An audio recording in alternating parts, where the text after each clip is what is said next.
Bismillahirrahmanirrahim. Assalamualaikum warahmatullahi wabarakatuh.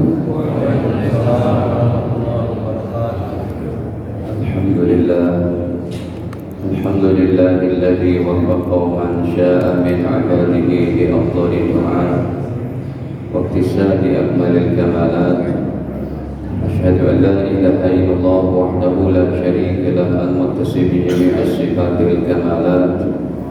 Wa asyhadu anna sayyidana wa nabiyyana Muhammadan 'abduhu wa rasuluhu afdhalul makhluqat. Sallallahu alaihi wa ala alihi wa sahbihi al-anjamil niran.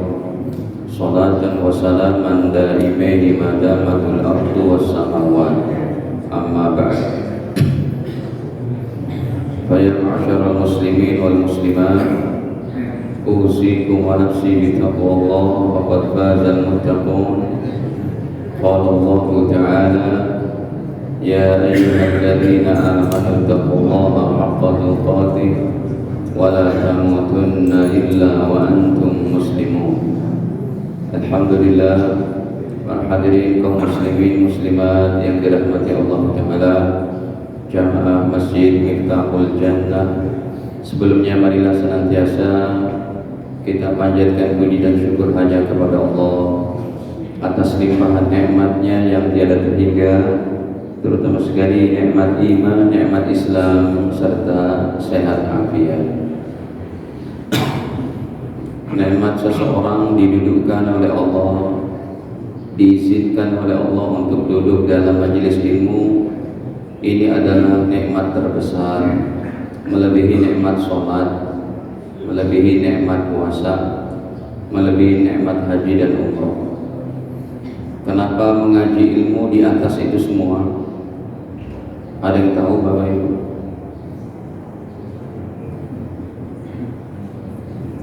Duduknya Bapak Ibu dalam majelis taklim ini itu lebih mulia dari sholat itu sendiri, lebih mulia dari puasa, lebih mulia dari haji dan umrah, bahkan lebih mulia dari tauhid itu sendiri. Kenapa? Ada yang tahu? Yang tahu dapat sepeda. Kenapa kita duduk dalam majelis ilmu itu lebih mulia dari amalan-amalan yang tadi saya sebutkan? Karena amalan-amalan tadi, sholat, puasa, zakat, haji, umroh, bahkan tidak sah kalau tanpa ilmu. Makanya ketika Allah Ta'ala firmankan kepada Nabi tentang kalimat tauhid la ilaha illallah, kata Allah Ta'ala ilmu dulu. Itu dalam surat Muhammad itu. Ya, alladzina kafaru وصدوا عن سبيل الله أضل أعمالهم والذين آمنوا وعملوا الصالحات وآمنوا بما نزل على محمد وهو الحق من ربهم كفر عنهم سيئاتهم وأصلح بالهم. Ini ayat surat satu-satunya yang bunyinya belakangnya itu. Kalau tadi kan An-Najm wa ha ya ka, ya kalau ini begitu indahnya Allah ya. Makanya kata Allah, siapa di antara kalian yang bisa menandingi Al-Quran? Bahasanya begitu indah. Hadirin, dalam surat An-Najm, dalam surat Muhammad ini, ya, pada ayat ke-19-nya, fa'alam annahu la ilaha illallah wastaghfir lidzambika walil mu'minina wal mu'minat wallahu ya'lamu mutaqallabakum wa maswaakum. Itu belakangnya gitu semua tuh. Kata Allah, fa'lam, ketahuilah, ilmu dulu tuh. Ketahuilah dengan ilmu annahu la ilaha illallah. Gak ada yang patut disembah melainkan siapa? Hadirin Bapak Ibu sekalian yang dirahmati Allah, tema kita pagi ini adalah dalil-dalil memperingati Maulid Nabi Sallallahu Alaihi Wasallam. Baginda Nabi lahir dalam keadaan sudah sujud, langsung sujud. Nabi Sallallahu Alaihi Wasallam lahir dalam keadaan Bunda Aminah melihat cahaya begitu menyala di ruangan kamarnya.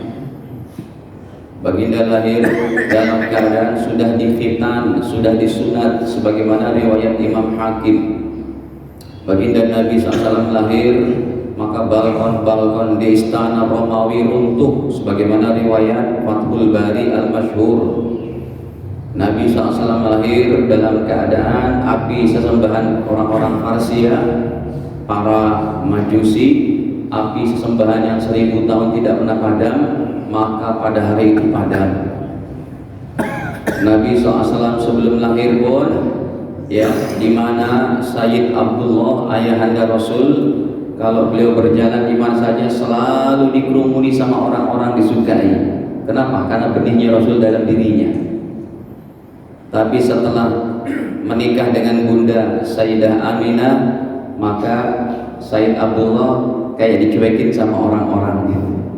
Tapi yang menjadi keberkahannya kepada Bunda Aminah. Demikian juga ketika Nabi dilahirkan, ya, Baginda Rasul sallallahu alaihi wasallam ketika ibunya sudah meninggal, beliau disusui oleh Bunda Halimah Sa'diyah. Yang saat itu beliau air susunya sangat sedikit, tapi setelah, ya, Rasul disusui oleh beliau, maka air susunya menjadi banyak. Di mana beliau dibawa itu awan selalu menaunginya. Inilah Nabi SAW yang mempunyai 1000 mukjizat lebih, yang hari kelahirannya diperingati oleh ulama-ulama Ahlus Sunnah dan umat Islam Ahlus Sunnah wal Jamaah. Yang kita bersuka cita dengan kelahiran beliau karena beliau adalah orang terbaik dunia akhirat. Orang yang mendapat mandat dari Allah menjadi nabi terakhir, orang yang mendapat kitab terakhir sebagai penyempurna paripurna dari kitab-kitab wahyu, Taurat, Zabur, Al-Quran, Taurat, Zabur, Injil, Shahifah, semua disempurnakan dalam Al-Quran. Beliaulah orang yang Beliaulah seseorang yang memberikan kita nanti syafaat pertama kali di padang mahsyar. Beliaulah seorang yang pernah membelah bulan, beliau yang pernah menahan matahari, beliau yang pernah mengucapkan jawaban salam kepada makhluk-makhluk yang bukan manusia. Bahkan pepohonan dan batu mengucapkan salam ke hadapan Nabi SAW. Beliaulah seorang yang dari tangannya bisa mengeluarkan air dari jari jemarinya. Beliaulah orang yang sangat santun, beliaulah orang yang sangat sayang kepada umatnya. Dengan kelahirannya kita bersuka cita, Bapak Ibu, dan ini mau kita berikan dalil-dalilnya. Hadirin, para jamaah dirahmati Allah, sebetulnya tujuan Maulid itu diadakan adalah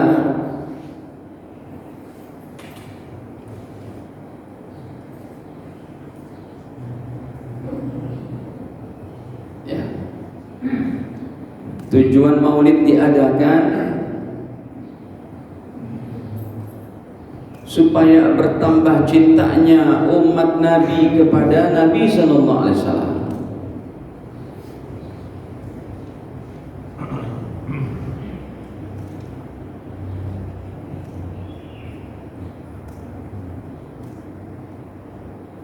Ya, supaya bertambah cintanya umat kepada Nabi Sallallahu Alaihi Wasallam.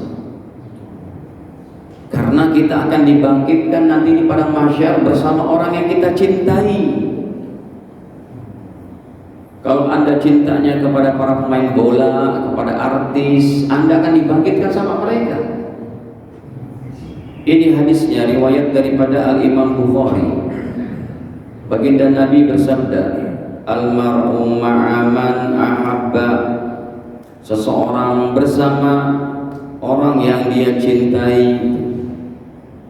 5816.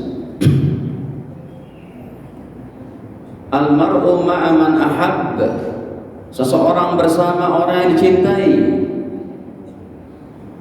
Apalagi nanti kejadian di padang mahsyar. Semua nabi tidak bisa memberikan pertolongan kepada anak cucu mereka, kepada umat manusia, kecuali Nabi Muhammad SAW yang mulia. Jadi kalau tujuan maulid seperti ini, ya ini bagus sekali. Yang kedua, supaya umat semangat kembali menjalankan, menghidupkan sunnah-sunnah Nabi.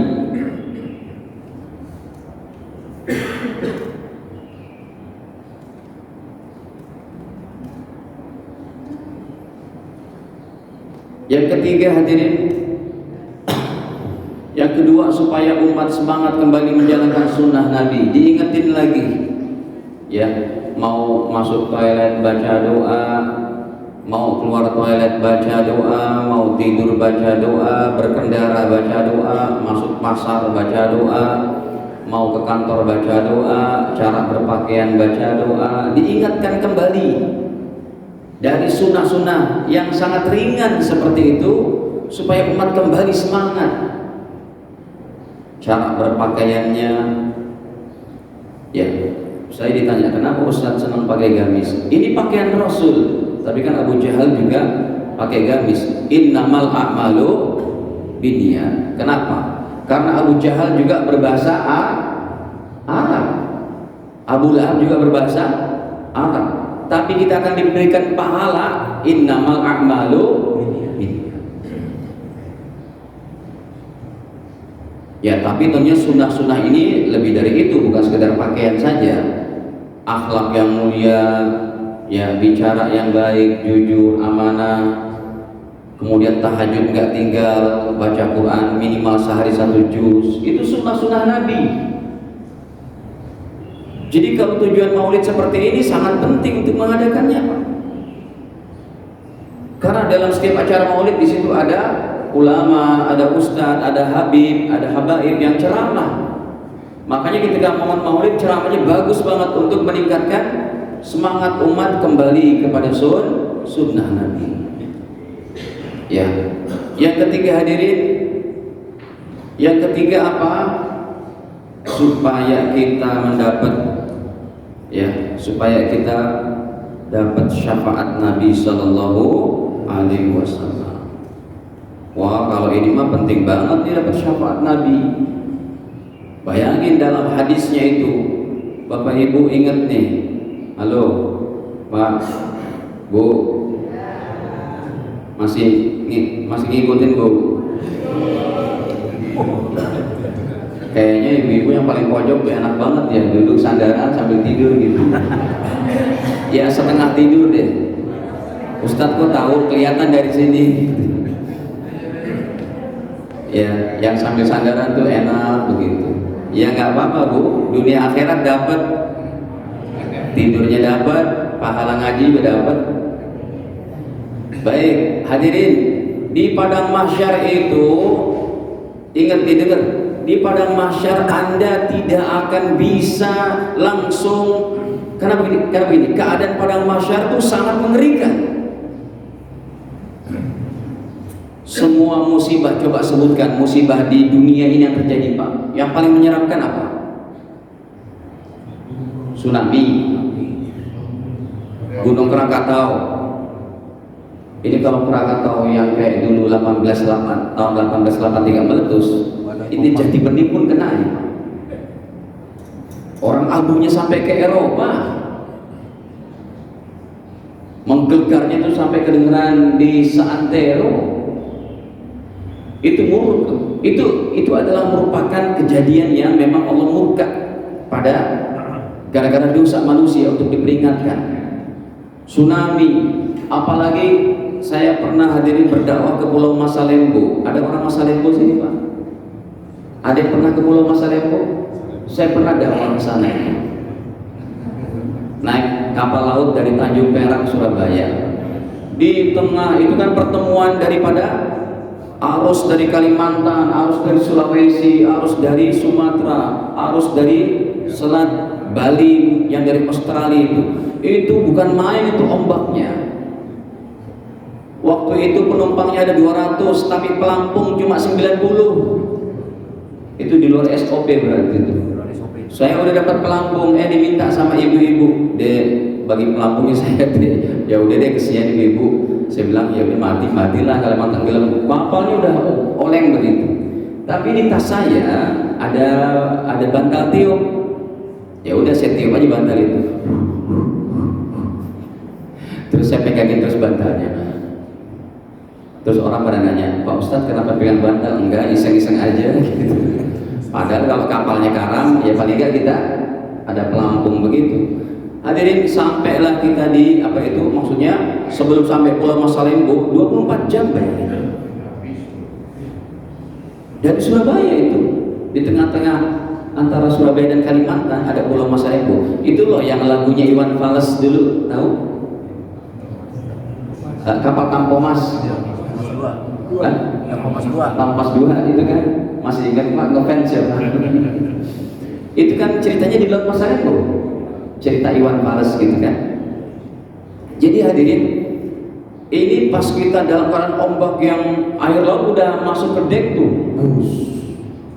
serem banget itu. Semua penumpang pada muntah Pak, kecuali saya sendiri, alhamdulillah nggak muntah. Tapi pas kembali ke mana?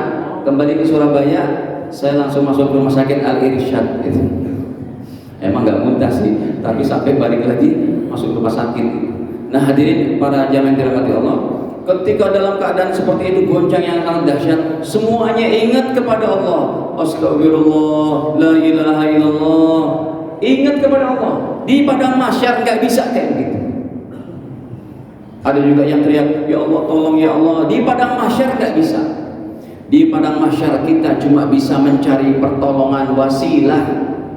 Makanya ini wasilah tawassul masih berlaku sampai di padang mahsyar. Sebagaimana Allah katakan tuh dalam surat Al-Maidah ayat ke-35.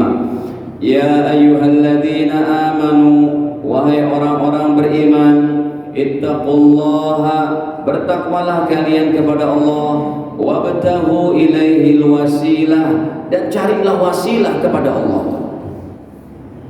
Carilah perantara. Ini masih berlaku sampai di padang mahsyar nanti. Sebab kita nggak berani langsung minta, ya Allah tolong, nggak bisa. Ya, saya sampaikan saja ini, saya kasih tahu hadisnya karena ini panjang banget hadisnya. Ya, nomor 4435. Akhirnya di padang mahsyar itu dalam keadaan kita ketakutan. Semua manusia tidak berani berhadapan dengan Allah, minta langsung berdoa, angkat tangan, nggak bisa. Akhirnya kita mencari pertolongan, wasilah, perantara dari orang-orang soleh, yaitu para nabi. Kita minta kepada Nabi Adam yang pertama. Nabi Adam katakan, kami nggak mampu, saya nggak mampu memberikan pertolongan. Saya pernah makan buah khuldi di dalam surga yang saya bermaksiat kepada Allah.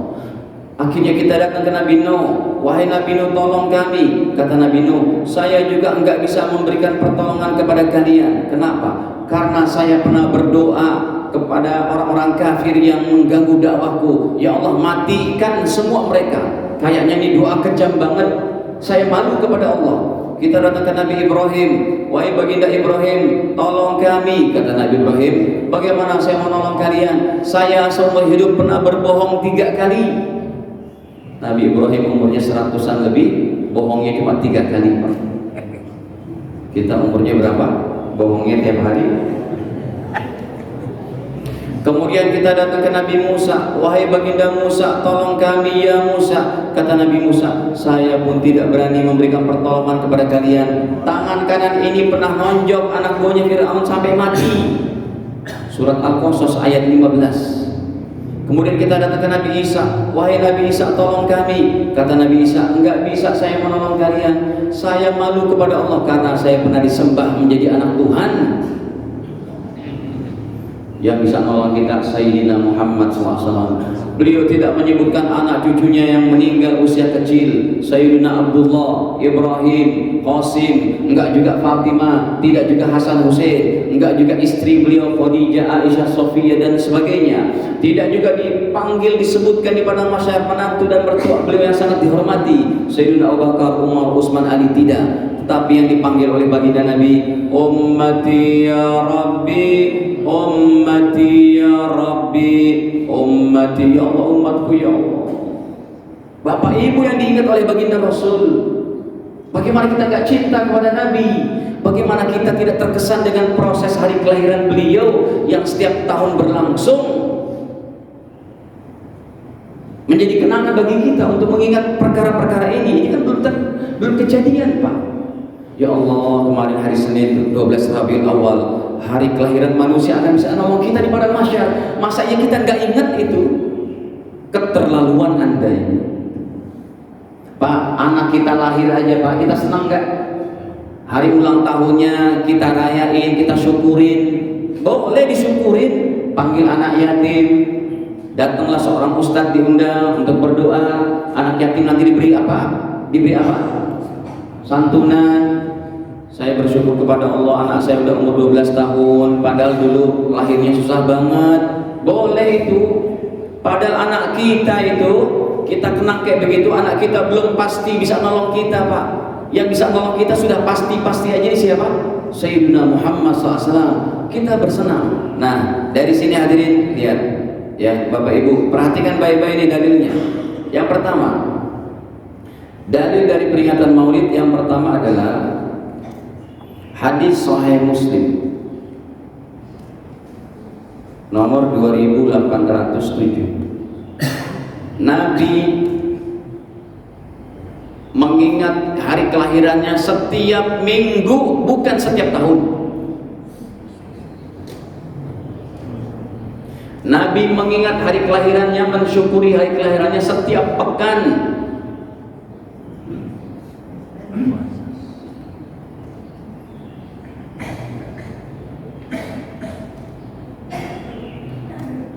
Kenapa? Untuk menjadi pengingat bagi umat Islam, ini hari kelahiranku.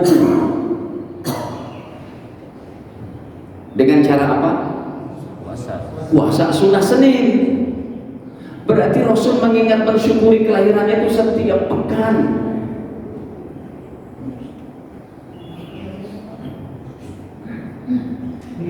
Kalau kita kan maulidan cuma berapa? Setahun sekali. Itu pun disalah-salahin sama orang sebelah. Bid'ah tuh masuk neraka. Masa ulama sedunia masuk neraka, Pak? Yang maulidannya sedunia, yang enggak tuh cuma Saudi aja. Tapi pernah saya tanya, orang-orang Saudi kamu maulidan enggak? Enggak. Tapi kalian ada hari raya kemerdekaan? Ada. Kenapa maulidan enggak boleh? Tapi hari jadi Saudi diperingatin? Itu kenapa? Itu alasannya gimana? Logikanya masuk enggak? Emangnya negara Saudi bisa nolong Anda di padang mahsyar? Ada yang tahu jawabannya? Nah hadirin, jadi mengingat hari kelahiran Nabi setiap pekan, ini hadisnya, riwayat daripada Imam Muslim. Baginda Nabi ditanya, ya Rasulullah, lima tasumu yaumal isnain. Wahai baginda Rasul, kenapa Tuhan berpuasa hari Senin? Beliau tidak jawab, itu hari saya di apa? Itu hari saya diberikan Al-Quran. Hari itu amal-amal kita dilaporkan kepada Allah. Bukan itu dulu. Tapi jawaban Rasul yang pertama kali apa? Ini hadisnya 2807 dalam Sahih Muslim. Ya. Anna Rasulullah sallallahu alaihi wasallam suila, sesungguhnya Rasulullah SAW ditanya an shaumil isnain, tentang puasa hari Senin. Faqala, beliau menjawab, fihi wulitu, itu hari ulang tahunku. Jadi aku mensyukuri hari ulang tahunku setiap minggu, setiap pekan. Kalau Rasul mensyukuri, kita lebih berhak untuk mensyukuri. Kenapa? Karena beliau adalah tonggak penolong umat Islam sedunia, seakhirat. Kalau Nabi gak dilahirin, kan Nabi lahir bukan kayak Nabi Adam, Pak, ujuk-ujuk langsung dewasa. Bedanya gitu. Emang Nabi Adam diciptakan oleh Allah dalam surga langsung jadi bayi, Pak? Enggak. Innama amruhu idza arada syai'an ay yaqula lahu, itu langsung jadi besar. Kalau Nabi Muhammad kan prosesnya dilahirkan. Ya. Maka itu hari pengingat. Diingetin kita umatnya oleh Nabi, itu hari kelahiranku, makanya aku berpuasa. Ya udah kalau gitu kalian maulidannya boleh, maulidannya dengan puasa, jangan dengan acara riungan. Bapak Ibu, yang namanya mensyukuri boleh puasa, boleh juga mengundang anak yatim, boleh juga adakan riungan seperti yang udah ada di Indonesia ini. Ya, yang amal maulid itu rata-rata isinya cuma baca Quran, ada baca maulid, kemudian ada kiai habib yang apa? Yang ceramah, ada sedekah makanan, ada silaturahmi warga, kemudian ada apa lagi? Ada memakmurkan masjid. Masih mending Pak, kali aja ada umat Islam yang jarang ke masjid saking sibuknya, pas acara maulid dia datang. Semoga jadi istiqomah ke masjidnya, bisa jadi. Itu kan bukan perkara yang remeh, perkara yang besar, nggak boleh dihinakan. Orang kita senyum aja sama tetangga nggak boleh dihinakan. Kata Nabi, la tahqiranna minal ma'rufi syai'a. Jangan kamu ledek ya, perkara yang baik yang sangat ringan, senyum. Ini maulid dan ada baca Quran, ada ngaji ilmu. Terlalu itu melampaui batas dengan mengatakan perkara ini bid'ah dan macam-macam.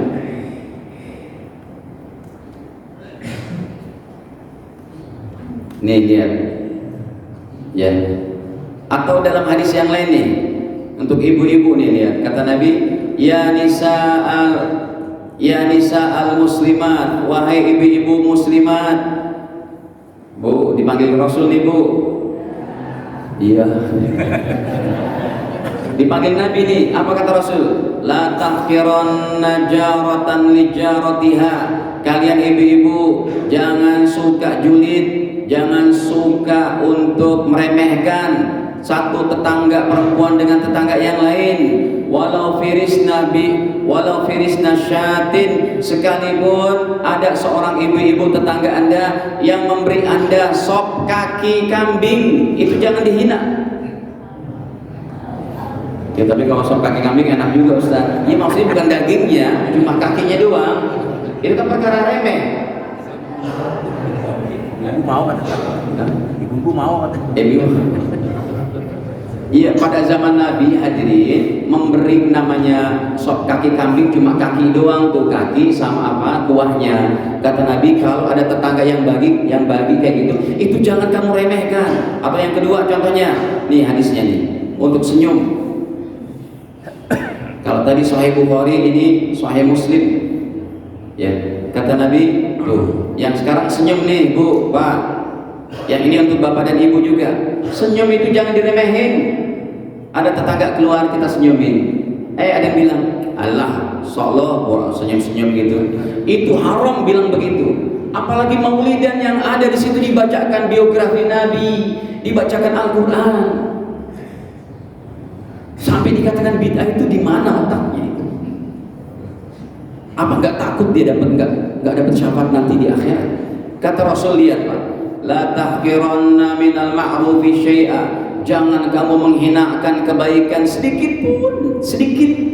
Walau antalqa akhaka biwajhin thaliq, yaitu jangan kamu hinakan, jangan kamu remehkan sekalipun kebaikan yang cuma kamu senyum ketika bertemu dengan saudaramu.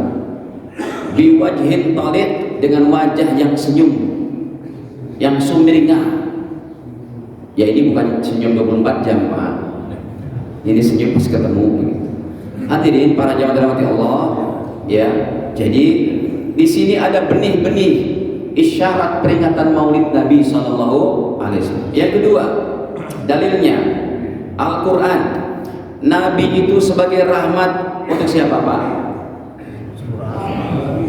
Tuh, Nabi rahmat bukan cuma untuk orang Islam, tapi untuk apa? Seluruh alam. Nabi rahmat Allah ini bagi seluruh alam. Termasuk si paus yang datang kemarin. Makanya ketika Imam Masjid Istiqlal mencium keningnya, saya sih sangka baik Pak. Dalam hatinya berkata, dikecup gitu kan, jidatnya kan. Halo, lihat berita nggak? Betul kan? Dikecup jidatnya. Saya sih sangka baik kalau Imam Masjid Istiqlal ini berkata dalam hatinya, semoga kamu Us dapat hidayah. Paus maksudnya paus Us. Semoga dapat hidayah. Sebab kenapa? Ini ada usul tauhid yang sangat basic yang sangat penting. Apa usul tauhidnya? Ar-ridho bil kufri kufrun. Ridho dengan kekufuran seorang, ridho dengan kekafiran seorang, Anda sendiri jadi kafir. Saya dengar ceramah tuh Mama Gufronnya orang Banten tuh Pak. Nah, itu udah ngaco banget itu, naudzubillah. Karena itu masalah akidah. Dia katakan semua agama masuk surga, Yahudi masuk surga, Kristen masuk surga. Tahu beritanya Mama Gufron yang bisa ngomong sama bahasa semut gitu? Yang menjadi penjaga pintu neraka itu siapa itu? Sayangnya negeri kita bukan negeri pemerintahan Islam. Kalau pemerintahan Islam itu udah diambil, diciduk, nggak boleh orang-orang kayak begitu menyesatkan. Nah, hadirin, ini Nabi SAW sebagai rahmat bagi seluruh alam. Kapan? Ya mulainya pas dilahirkan itu menjadi momen tonggak perjuangan beliau, rahmat seluruh alam. Ini dalilnya Al-Quran, Al-Anbiya ayat berapa? 107. Wa ma arsalnaka illa rahmatan lil alamin. Ya kan? Allah katakan, dan kami tidak mengutus kamu wahai Nabi Muhammad kecuali rahmat bagi segenap alam. Ya, ini surat Al-Anbiya tuh pada surat ke-21 ayat 107. Wa ma arsalnaka illa rahmatan lil alamin, dan kami tidak mengutus engkau wahai Nabi illa rahmah lil alamin, kecuali rahmat untuk seluruh. Bagaimana kita nggak senang dengan kelahirannya? Rahmat segenap alam. Nabi Muhammad rahmat untuk seluruh tata surya, Nabi Muhammad rahmat untuk seluruh angin dan udara, Nabi Muhammad rahmat untuk seluruh makhluk di lautan, Nabi Muhammad rahmat untuk seluruh pohon dan bebatuan, Nabi Muhammad rahmat untuk seluruh manusia sampai hari kiamat. Masa nggak senang dengan kelahirannya? Kecuali hari lahirnya Fir'aun, hari lahirnya Dajjal, hari lahirnya Haman, Korun, baru kita benci itu. Ini ada orang memperingati hari lahir Nabi dibenci. Anda ini umat Muhammad atau umat Dajjal? Saya sih nggak nyebut kelompoknya Pak, nggak perlu juga disebut. Cuma kita ngingetin aja ini. Baik, lihat. Ini masih banyak dalilnya Pak. Udah berisyak belum? Belum. Dan bunyi dia. Saya nggak. Mana sih jam? Mau lihat jam? Nanti bunyi dia tak. Mana jam? Jadi balikin kalingan ini. Balik kalingan ini. Iya. Kadang jam saya kan mati juga. Bunyi nanti tak. Kalau disuruh bunyi. Oh, ya oke. Nah hadirin, ini yang kedua.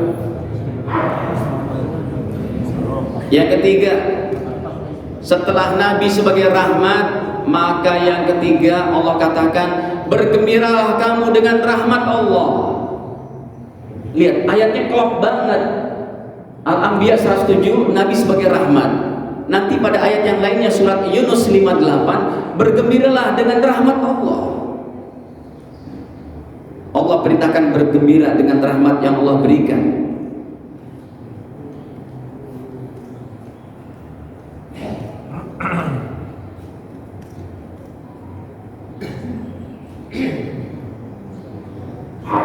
Coba tuh baca ayatnya Yunus 58. Ada yang mau terjemah silakan Pak.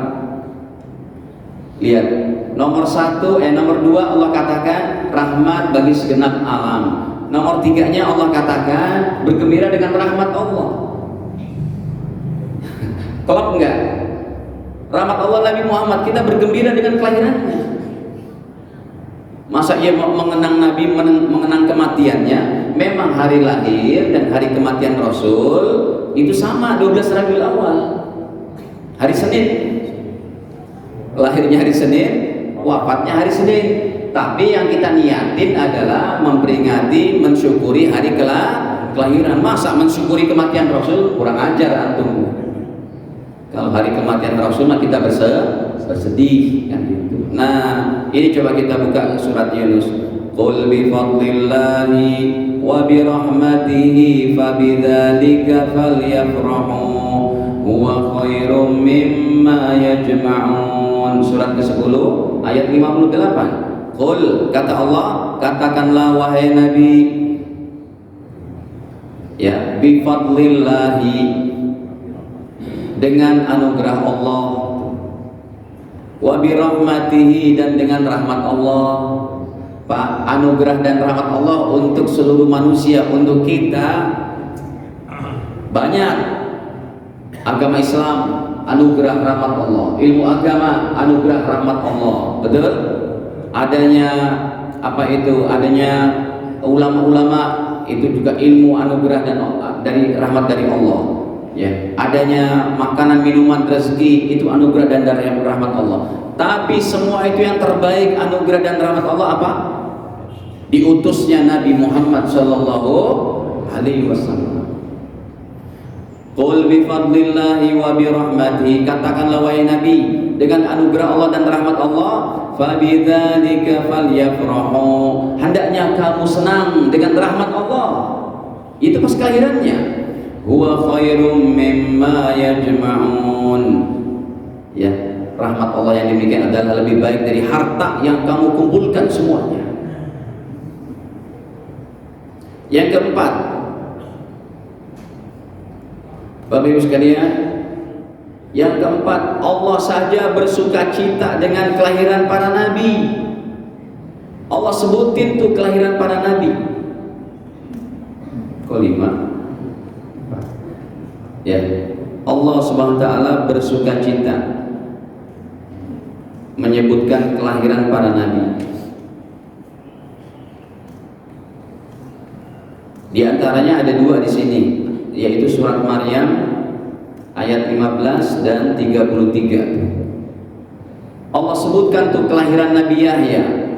Wassalamun alaihi yauma wulida wa yauma yamutu wa yauma yub'atsu hayya. Ini surat Maryam surat ke-19 ayat 15 dulu tuh. Allah sebutkan kelahiran para nabi. Ketika Allah bersuka cita dengan menyebutkan kelahiran para nabi, masa kita nggak senang dengan kelahiran Nabi Muhammad yang lebih afdal dari Nabi Yahya? Ini kan ayatnya untuk Nabi Yahya dulu nih.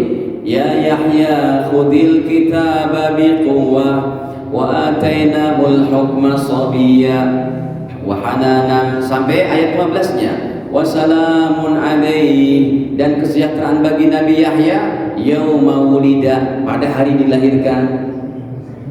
Allah sebutkan wa yauma yamutu, dan pada hari meninggal, wa yauma yub'atsu hayya, dan ketika beliau nanti dibangkitkan.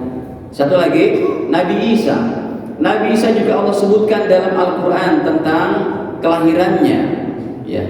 Kata Nabi Isa di sini, Allah berfirman, wassalamu alayya, dan kesejahteraan dari Allah untukku, yauma wulidtu, pada hari aku dilahirkan, wa yauma amutu, pada hari aku meninggal, wa yauma ub'atsu hayya, dan pada hari aku dibangkitkan nanti di padang mahsyar.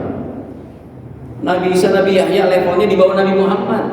Kalau Allah bersuka cita menyebutkan kelahiran para nabi, kita lebih berhak untuk bersuka cita dengan kelahiran nabi yang lebih afdal daripada Sayyidina Yahya dan Sayyidina Isa. Bahkan kalau Nabi Isa itu gelarnya menjadi sahabat Nabi juga. Kenapa? Karena Nabi Isa pernah bertemu secara roh dan jasad kepada Nabi Muhammad di Masjidil Aqsa ketika sebelum di Isra Mi'rajkan. Suruh. Ya, cepat banget ya. Lagi ya sebentar ya Bapak Ibu. Hadirin, begini. Ya udah saya singkat deh. Ada pertanyaan Mas? Banyak nggak? Belum. Yang kelima, hadirin, yang kelima adalah Abu Lahab. Pak, Ibu kenal Abu Lahab nggak? Kenal nggak? Di mana kenalannya? Di surat Tabat Yada. Tabat yada Abi Lahabin wa tab. Betul? Celaka Abu Lahab. Ini Abu Lahab siapa Pak? Pamannya Nabi, abangnya ayahnya Nabi SAW, Sayyid Abdullah. Ya, ayahanda Abdullah itu punya abang namanya Abu Lahab. Ayahanda Abdullah punya adik namanya Ja'far, Aqil, adik-adiknya itu Abbas.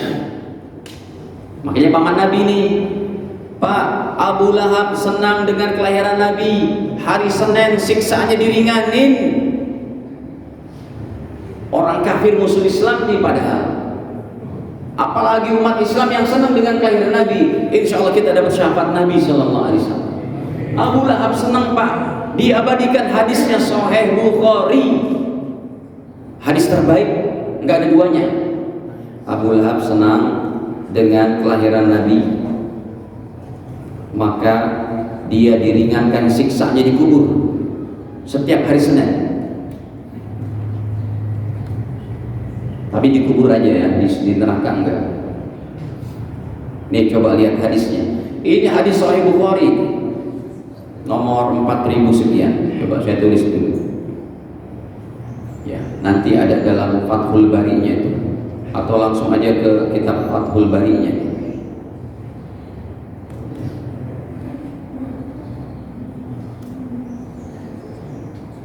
Sebentar. Nih, subhanallah, ini kisah diabadikan sama Imam Bukhari. Saya ketika membaca hadis ini, ya Allah, sampai Abu Lahab pun diringankan siksanya. Coba kita baca. Annal Abbas, adiknya Abu Lahab nih, Abbas, ya kan, abang beradik, pamannya Nabi juga. Beliau berkata, lama mata Abu Lahab, ketika meninggal Abu Lahab, ra'aitu, ini Abbas ini wali Allah besar, levelnya di atas wali ini. Beliau bermimpi, fi manami, dalam tidurku, ba'da haulin fi syarri halin, setelah 1 tahun meninggalnya Abu Lahab, saya mimpikan dia ya dalam keadaan yang sangat teruk, yang sangat buruk di kuburnya. Itu petunjuk dari Allah. Sahabat mimpinya bukan kayak mimpi kita, Pak. Kita hari-hari mimpinya jatuh dari loteng, ketimpa tangga, digigit monyet pula. Ya Bu, ya. Kata Sayyidina Abbas, adiknya, Abu Lahab, bang, gimana keadaanmu di kuburmu? Kata dia, malakitu ba'dakum rohah, rehat, rohani rehat, istirahat. Saya nggak pernah istirahat di kuburku, disiksa terus. Illa annal adab, kecuali siksaan, yukhaffaf, diringankan, anni, untukku, kulla yaum isnin, setiap hari Senin. Kenapa? Karena sebabnya wadzalika anna Nabi SAW ulida yaumul isnin, disebabkan Nabi lahir pada hari Senin. Wa kanat Suwaibah, dan pembantu saya, budak hamba saya yang namanya Suwaibah, memberikan kabar kepada aku, kata Abu Lahab. Basyarat Abu Lahab, Suwaibah bilang, Abu Lahab, keponakanmu lahir tuh, dikasih nama Muhammad. Yang benar, ya Allah, saya senang banget dengan kelahiran dengan kelahiran Nabi Muhammad. Enggak bilang Nabi sih, saya senang dengan kelahiran Muhammad, gitu kan? Fa'ataqaha, wahai Suwaibah, kalau benar kamu berikan kabar itu, saya senang dengan kelahiran Nabi, kamu saya merdekain. Suwaibah itu hamba sayanya dimerdekakan, dan Abu Lahab senang dengan kelahiran Nabi, sebabnya itu. Akhirnya setiap hari Senin, kata dia, saya diringanin siksanya di kubur. Hadis Sahih Bukhari. Apalagi Bapak Ibu. Baik, yang keenam, hadirin, setiap amalan kita itu yang harus kita cermati adalah dalam kitab para ulama. Apa komentar para ulama? Nomor 6, para ulama yang hafal hadis 100.000 hadis. Ini ustadz-ustadz yang seumuran saya yang bilang bid'ah amalan maulid itu hafal 1000 hadis juga enggak. Maksudnya itu hafalnya dengan sanad nama-nama orangnya. Imam Bukhari dari gurunya Hamad, Imam Hamad daripada Imam Syafi'i, beliau daripada Imam Malik, beliau daripada Imam Rabi', beliau daripada Imam Nafi', beliau daripada Abdullah bin Umar, beliau daripada Rasulullah. Itu dihafal 1000 aja enggak. Ini yang saya mau sebutkan, hafal 100.000 dengan nama orang-orang pembawa hadisnya. Contohnya nih kayak hadis tadi deh. Ini contoh. Jadi 100.000 itu dihafal dengan sanadnya. Ya. Kayak nih hadis ini. Imam Bukhari dari siapa? Dari gurunya Abu Ghassan Al-Misma'i. Beliau daripada Utsman bin Umar. Beliau daripada Abu Amir Al-Khazzaz. Beliau daripada Abu Imran Al-Jawni. Beliau daripada Abdullah bin Samit. Ini berarti sahabatnya Abdullah bin Samit. Itu dia hafal 100.000. Ustadz-ustadz yang bilang bid'ah itu amalan maulid seumuran saya, 1.000 aja nggak hafal dengan nama-nama orang ini. Hadirin, amalan kayak begini yang lebih berhak untuk mengklaim, memberikan legalitas boleh atau tidaknya, ulama yang hafal 100.000 hadis.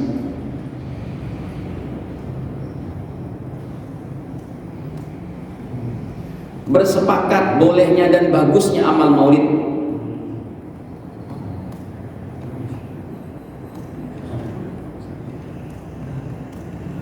Termasuk diantaranya siapa? Ulama ternama yang sangat disukai oleh orang-orang yang membid'ahkan ini. Ulama nomor 1 mereka namanya Imam Ibnu Taimiyah, menyatakan maulidan bagus, dapat pahala besar.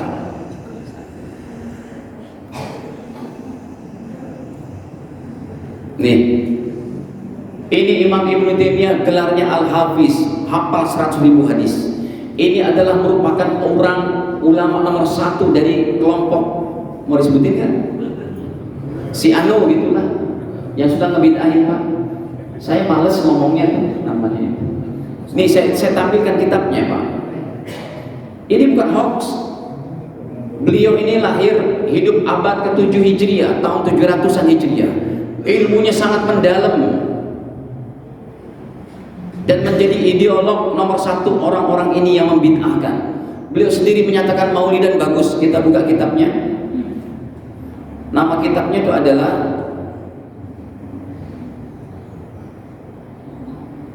hadirin sebentar. Iqtida' Shiratal Mustaqim Mukhalafa Ashabil Jahim. Ini kan, ini buku-bukunya Ibnu Taimiyah. Tuh bukunya segitu banyak tuh dia, 1, 2, 3, 4. Saya buka yang ini. Iqtida' Shiratal Mustaqim Mukhalafa Ahlil Jahim. Coba halaman 300 sekian kita buka. Nih, kata beliau, fata'zimul maulid, maka mengagungkannya akan hari maulid. Apa maulid tadi artinya? Fata'zimul maulid, mengagungkan akan hari kelahiran Nabi. Wattikhaduhu musiman, dan dijadikan acara musim. Apa arti musim? Tahunan. Musim rupanya jadi bahasa Arab. Iya, bahasa Indonesia kami dari bahasa Arab. Sekarang lagi musim apa? Ya musim maulid. Dan dijadikannya acara tahunan. Qad yaf'aluhu ba'dun nas, yang dikerjakan oleh sebagian umat Islam. Apa kata beliau? Wa yakunu lahu fihi ajrun azim, maka orang yang mengadakan maulid fihi ajrun azim. Apa arti ajrun azim Ustaz? Tuh, siapa yang bilang tadi? Pahala besar. Yang mengagungkan mengadakannya dapat pahala besar. Sebabnya apa? Li husni qasdihi, karena niat yang bagus, memuliakan Rasul. Orang memuliakan Rasul boleh dengan apa saja Pak. Memuliakan Rasul yang paling tinggi, cinta kepadanya, hidupkan sunnahnya, banyak baca sholawat. Pokoknya saya cinta habis dengan Nabi, memuliakan Nabi. Dia lagi jalan ke pasar aja omongannya tetap Allahumma sholli ala Muhammad, Allahumma sholli ala Muhammad wa ala Muhammad. Itu bukti cinta, termasuk kepada hari kelahiran Rasul. Pak, di Turki ada yang menyimpan 1 helai rambut Nabi Muhammad. Itu dijaga banget itu. Ini rambut manusia terbaik. Rambutnya tetap hidup, tetap memanjang gitu, Pak. Sandal Nabi, apalagi hari kelahirannya. Nah hadirin, kenapa? Li husni qasdi, karena bagus niatnya, wa ta'dhimihi li Rasulillah, dan karena memuliakan Rasulullah sallallahu alaihi wasallam.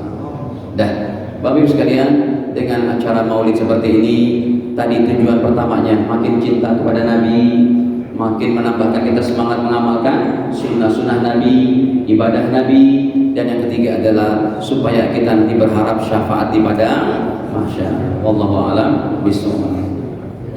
Silakan.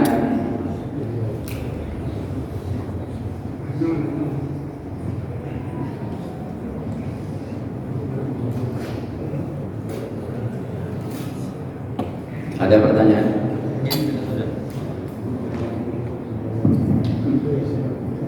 Bismillahirrahmanirrahim. Assalamualaikum warahmatullahi wabarakatuh. Ustaz, pertanyaan yang pertama, mohon info kedudukan hadis asbabul wurud.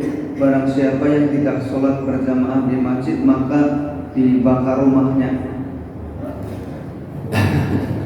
Itu hadisnya sahih riwayat Imam Bukhari Muslim. Sebabnya itu gara-garanya ada beberapa orang sahabat yang udah sibuk dengan kerjaannya, kemudian tidak lagi ke masjid. Makanya Nabi marah, tapi Nabi mengancam tidak sampai membakar. Kata Nabi, saya akan bakar tuh rumah laki-laki yang nggak ke masjid, tapi tidak sampai dibakar, tapi diancam. Nih hadisnya, apa mau ditampilin apa enggak? Mau enggak? Enggak usah aja ya, biar cepat. Ya, percaya aja sama saya. Bukhari Muslim hadisnya. Jadi jawabannya gitu, gara-gara sahabat ada beberapa orang yang enggak ke masjid, Nabi ancam itu, dan tapi Nabi tidak sampai membakar. Terus? Ya, pertanyaan selanjutnya Ustaz, kita memperingati hari kelahiran Nabi Sallallahu Alaihi Wasallam. Di tengah masyarakat sering dilakukan juga memperingati kematian seperti 40 hari 1 tahun. Apakah ini disahihkan, Pak Ustaz? Kalau menurut ulama kita seperti Imam Nawawi, Imam Abu Syamah gurunya, Imam Ibnu Daqiqil Aid, Imam Izzuddin bin Abdul Salam yang dapat gelar Sultanul Ulama, Imam Ibnu Hajar Asqalani yang dapat gelar Al-Hafiz ulama tiada tanding, Imam Sayuti yang paling banyak karya tulisnya sampai 500. Nggak ada ulama sampai detik ini yang melebihi karya tulis Imam Sayuti. Semua ulama itu menyatakan tahlilan yang diadakan masih boleh dan bagus karena tujuannya pertama mendoakan mayit. Dalilnya banyak itu dalam Al-Quran dan hadis. Al-Quran aja berbicara tentang mendoakan orang lain. Kan esensi tahlilan Pak, mendoakan umat Islam yang lain yang udah meninggal. Al-Qurannya berbicara masalah itu. Ada dalilnya, ada surat Al-Hasyr ayat ke-10, surat ke-59. Walladzina ja'u min ba'dihim yaquluna rabbana ighfir lana wa li ikhwanina alladzina sabaquna. Ya Allah, ampuni dosa kami dan dosa orang Islam yang udah meninggal. Itu tahlilan. Emang esensi tahlilan mau dapat berkat, Pak? Berkat mah apa sih? Berkat itu cuma niatan orang yang punya hajat itu bersedekah kepada warga, pahalanya untuk si mayit. Itu pun ada hadisnya. Ya Rasul, saya masukin keromol nih ya Rasul, 50.000 kalau bahasa kita sekarang. Untuk ibu saya, ini untuk bapak saya. Apakah sampai? Sampai. Gitu. Jadi warga yang mengadakan tahlilan, dia berikan berkat kepada warga sekelilingnya. Tujuannya pahalanya untuk siapa? Mayit. Sampai. Boleh, masih boleh ya, demikian. Terus? Ya, pertanyaan selanjutnya Ustaz. Sekarang sedang viral tentang tesis Kiai Haji Imaduddin berkaitan keturunan Baklawi. Bagaimana pendapat Ustaz? Hadirin, ini salah satu daripada yang saya khawatirkan masuk kepada kekufuran. Karena kenapa? Dia buat tesis kayak begitu tapi tidak mentaati peraturan ilmu nasab. Beliau ini, Kiai Imad ini tidak pernah kuliah tentang nasab khusus. Ilmunya kayak kita-kita juga lah. Makanya kalau Anda mau terkenal, buat sensasi aja Pak. Terkenal itu. Dalam kancah keilmuan kita yang sudah kita pelajari secara amanah, ilmu tafsir, ilmu fikih, ilmu hadis, tidak ada pernah yang namanya nasab itu diminta kitab sezaman dari abad ke-4, ke-5, enggak ada tuh. Yang ada cuma syuhrah wal istifadah, keterkenalan yang meluap di antara umat manusia. Kalau itu udah terkenal keturunan Nabi, kalau ini terkenal dari marganya orang Batak, ini orang Manado, ini orang Sunda, itu diterima, itu nasab. Nasab nggak bisa pakai DNA. Orang berzina juga kalau di DNK kan jadi, apakah tersambung nasabnya? Pak, laki perempuan berzina, anaknya lahir, kemudian di DNA, betul nih nasabnya nih. Karena wanita ini banyak main dengan laki-laki lain semuanya. Tapi ternyata sama ini dengan laki-laki yang mengakui ini. Apakah jadi nasabnya? Tidak, hasil perzinahan. Nah hadirin, yang diamalkan oleh ulama kita adalah asyuhra wal istifadah. Itu dalam Sahih Bukhari, yaitu keterkenalan, kema'rufan, dan sudah dibicarakan kalau mereka ini adalah keturunan dari Rasul, dari ini. Kita ikut saja Pak. Ini ya, Kiai Imad ini nantinya sudah keluar dari jalur ulama-ulama terbaik yang hafal 100.000 hadis. Imam Sayuti, Imam Sakhawi, kemudian daripada Imam Nabhani, dan yang lainnya daripada ulama, termasuk ulama Nusantara terkenal. Semuanya rata-rata guru mereka ada dari Sadah Ba'alawi, Mbah Khalil Bangkalan, Kiai Nawi Banten yang makamnya di Makla, Mbah siapa tuh? Mbah Hamid Pasuruan, demikian juga Mbah siapa? Mahmud Termasi, Mbah Mahmud Termas dari Pacitan, kemudian Mbah Soleh Darat, kemudian Kiai Haji Mbah Hashim Asy'ari. Semua rata-rata mereka ilmunya ada salah seorang gurunya dari Sadah Ba'alawi, dan mereka memuliakan, menghormati itu. Kita ikut ulama-ulama kita. Hadirin, kalau mau ditampilkan hadisnya, orang yang melecehkan nasab bisa kafir. Ini saya tampilkan sebentar deh, biar Bapak Ibu lebih nyaman nih. Biar saya ngomong nggak pakai dalil gitu. Kata Nabi, at-ta'nu fin nasab kufrun. Ya, menghinakan nasab orang lain, melecehkan nasab, itu adalah kekufuran. Ini ada hadisnya. Kan Bapak Ibu belum tahu tuh, makanya saya tampilkan dikit. Ya. Apa itu?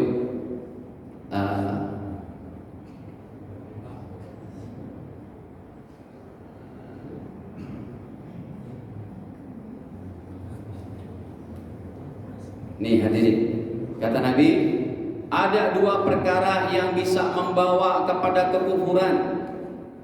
Ya Allah, sengaja nih saya tampilkan hadisnya. Riwayat Imam Bukhari Muslim, Nabi bersabda, kata Nabi, qala Rasulullah SAW, Nabi bersabda, isnatani, ada dua perkara, finnasi, yang dikerjakan oleh manusia, huma bihi kufrun, jadi kekafiran. Yang pertama, at-ta'nu fin nasab, melecehkan nasab seseorang, wan niyaha 'alal mayit, dan meratapi jenazah. Kufur itu, hati-hati. Udah, kita yang adem-adem aja ikut ulama kita. Pak, jangankan orang yang mengaku nasabnya kepada Rasul, ada tetangga kita orang Kristen Pak, saya dari Marga Huta Galung, saya Pak dari itu, wajib kita hormati. Orang Kristen wajib dihormati sesuai dengan nilai agama dan kebinekaan. Apalagi ini banyak wali-walinya Pak, wali-wali Allah banyak banget. Ada Faqihul Muqaddam, ada Imam Haddad, ada Imam Fulan-Fulan. Kitabnya kita baca, zikirnya, aurat, wirid-wiridnya kita amalin. Wirid Haddad, ya kan? Wirid daripada apa dan macam-macamnya itu. Ya, terus apa lagi? Satu lagi ya Ustaz. Mohon penjelasannya Ustaz, apakah perkara-perkara yang tidak diucapkan atau dicontohkan Nabi Sallallahu Alaihi Wasallam semuanya dianggap dengan halal? Itu pemahaman sekelompok kecil. Semua ulama ahlu sunnah wal jamaah menyatakan sesuatu yang tidak dicontohkan Nabi tidak serta-merta jadi sesat.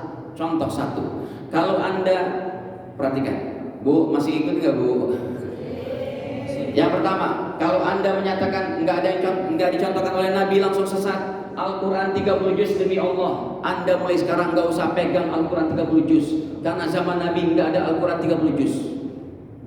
Adanya dalam hafalan mereka, nggak ada dikodifikasi sebagai ini. Yang kedua, kalau memang yang nggak dicontohkan Nabi sesat, semua pesantren sedunia itu sesat, karena nggak pernah ada pesantren zaman Nabi. Yang ketiga, setiap gelar para ustadz, termasuk ustadz yang ngebid'ahin ini, kalau dia ceramah pakai gelar, namanya Ustadz Fulan, Abu Fulan, Doktor Fulan, LC, MA. LC tahu artinya? Langsung ceramah. Ada kan gelar-gelar itu? Apakah ada contoh Nabi? Ada nih ustadz yang bilang semua yang gak ada contoh Nabi bid'ah masuk neraka. Ustadz, ini nama antum kok ditulis pakai doktor, nama antum terus LC, MA, itu ada contoh Nabi. Bahkan ini membawa kepada riya kita nanti itu. Kalau nggak bisa jaga hati, bisa membawa kepada apa? Iya kan, riya. Udahlah, nggak usah pakai gituan, tulis aja nama ente SDR. Apa SDR? Saudara gitu. Lebih tawadu. Itu kan contoh Nabi. Kemudian yang keempat, ilmu agama. Mana berikan dalilnya Nabi pernah mendefinisikan hadis sahih, hadis hasan, hadis lemah, hadis palsu? Enggak ada. Itu semua dari ulama, buatan ulama abad kedua. Supaya kita mudah memahami hadis. Oh, ini derajatnya baik, ini palsu. Itu nggak pernah ada dari Nabi. Yang kelima, perbankan syariah yang ada di Indonesia dan dunia supaya umat Islam terlepas dari amaliyah ribawi. Ini nggak ada zaman Nabi bentuknya bank syariah. Emangnya ada bank syariah direkturnya Sayyidina Abu Bakar gitu? La haula wala quwwata illa billah. Masih banyak lagi, Mas. Ya, jadi kita ikut ulama kita.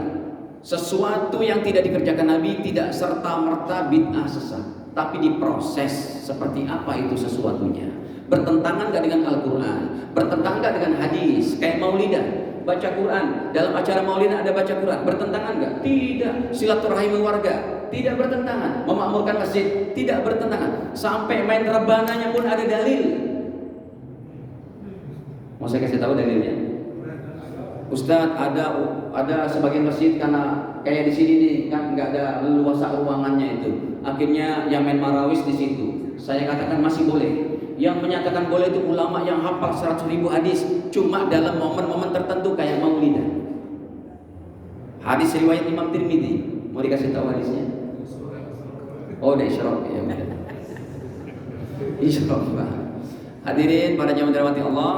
Jadi gitu jawabannya. Semoga Allah Ta'ala mudahkan kita ya, tetap semangat beramal dan juga mengamalkan dari apa yang sudah kita pelajari. Tapi tetap hati ini tetap harus adem ya Pak. Tetap kita sangka baik sama saudara-saudara kita. Sekalipun amalan kita dibidahin, kita hormati dia, pendapat dia kayak begitu. Kita nggak usah bales. Kalau mau bales dengan kata-kata yang baik ataupun dengan hujah yang ada dari ulama-ulama kita. Hadanallahu wa iyyakum ajmain. Kita akhiri dengan kafar majelis. Subhanakallahumma bihamdika asyhadu an la ilaha illa anta astaghfiruka wa atubu ilaik. Wassalamualaikum warahmatullahi wabarakatuh.